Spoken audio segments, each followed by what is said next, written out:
Hello everybody and welcome. In this video I'm going to show you how to enable or disable bass boost for your speaker HISENSE Party Rocker One.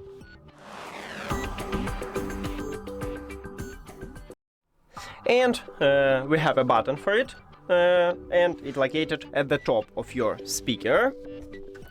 Right here we have a bass button. To enable it, you need to just press one time at this button, and if you see the LED light at this button, it means that you enable it. To disable it, you need to also press one time at this button. That's it. Thank you for watching this video. If you found it helpful, please consider subscribing to the channel and leave the like on the video. See you later!